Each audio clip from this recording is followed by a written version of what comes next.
When I tell you being helpful without boundaries will wreck your life, I'm telling you from experience.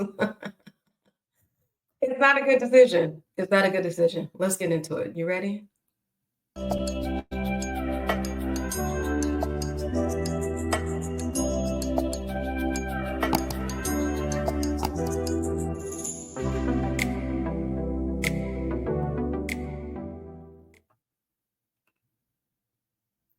So, without further ado, let's get right into it.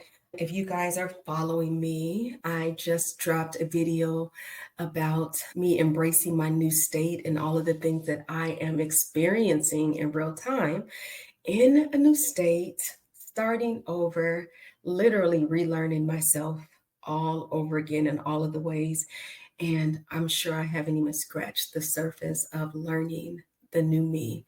But I tell you, it is exciting. And I really am trying to do my best to get out of my old way of doing things and literally hit reset and exploring and stretching and growing in all of the ways. But because this is such a big deal, I knew that recording this would be very beneficial to myself, and I'm hoping you as well.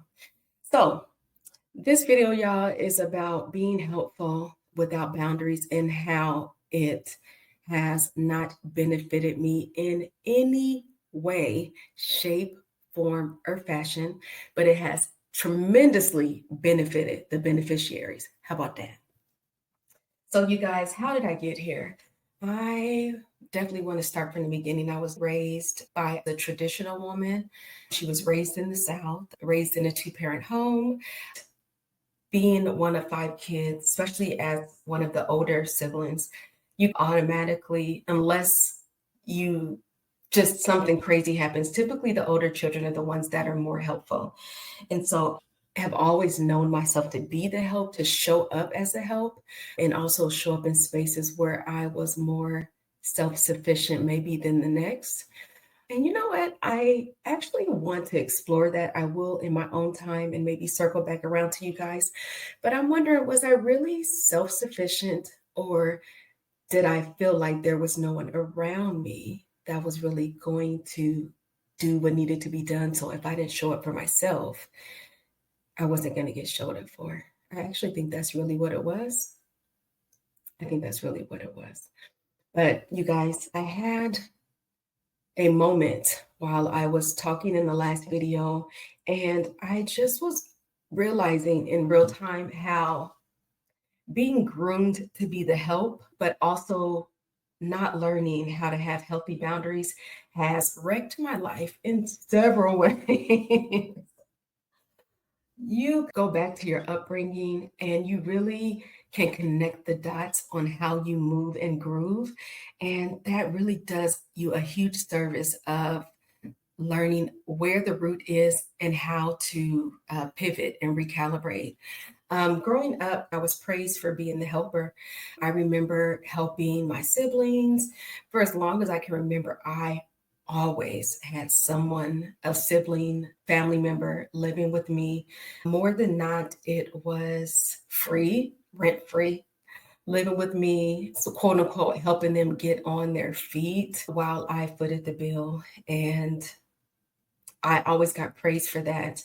I remember feeling some seasons of being overwhelmed and literally in real time being asked, who do you think you are? Like, you don't shouldn't be doing this and you shouldn't be doing that. Your job is to help. Your job is to be there for people.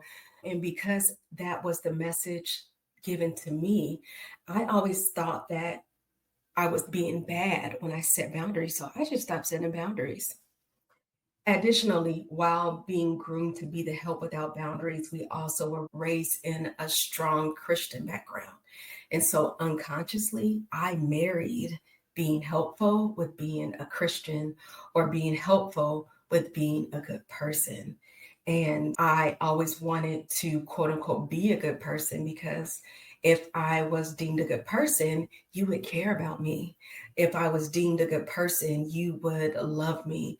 If I was deemed a good person, you would in turn show up for me. And it was for many years that I can look back of struggling financially, emotionally, socially. And in the back of my mind, it wasn't a conscious thought that I would say out loud, but in the back of my mind, believing if I just do good enough, if I just help good enough, someone will eventually see me and show up for me. And I'm telling you, the worst belief. It is the absolute worst belief. As an adult, I really am learning that what you don't set boundaries on, people will run all over, and there will be no reciprocity in those relationships. Thinking about being the help when I was much younger, not now, but in my younger years, I definitely dated guys who liked to take more than they gave. It made no sense to me that I would look for someone who was balanced and self sufficient and who could do more giving than receiving, and not even monetarily, just in any way. And so I definitely can see how being helpful without boundaries uh, shaped the men that I would date. I remember I was 20 and I was dating an attorney. Oh my gosh, he was a beautiful man. So fun, so charismatic, so all of the things, like amazing human. He lived in California and I would go and visit him often. And I really enjoyed being with him. But I sabotaged that relationship because he never asked me for anything. He really only wanted me. And also, when I was 20, actually 21, no, it had to be 22 because my daughter was still a baby. So, like around 22, I remember dating him and I used to always think, I'm a single mom with a baby and you're an attorney. Why would he want to date me? And I can clear as day see myself self-sabotaging that and then ending up with someone who needed so much of me, so much from me, and that felt safe. And I did not realize just how much I was yearning for that feeling of safety. Looking back on the jobs that I chose, you guys, being helpful without boundaries. I definitely went to school. I earned my bachelor's of science in business management, but I always would end up in positions where I was the help and not the lead. Like I'm a natural leader, but a lot of times I would end up in positions where I was helping because it just felt natural to me. Additionally, being in a church, the same church that I've been in my entire life, being there, I was comfortable there and I did a lot of serving, but I didn't have any requests from my church in return. I will say my friendships were pretty amazing. I had a lot of people who there was a lot of reciprocity in my friendships. And so I'm really grateful for that. But there were areas in a couple of those relationships that maybe it was a lot more taking and I did a lot more kowtowing than I should have.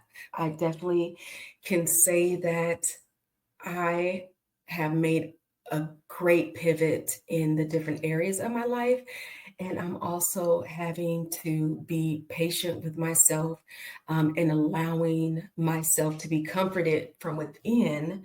Because there are, for instance, exes that want to be back in relationship with me, but when we have those conversations, it very much is from what they experienced from the old me. And so I really don't oblige or move forward with those ideas of trying again because I know that they're going to expect the old me to show up. And I'm not that girl anymore. Like I genuinely am happy about serving and being there for my partner. I love it. I love showing up.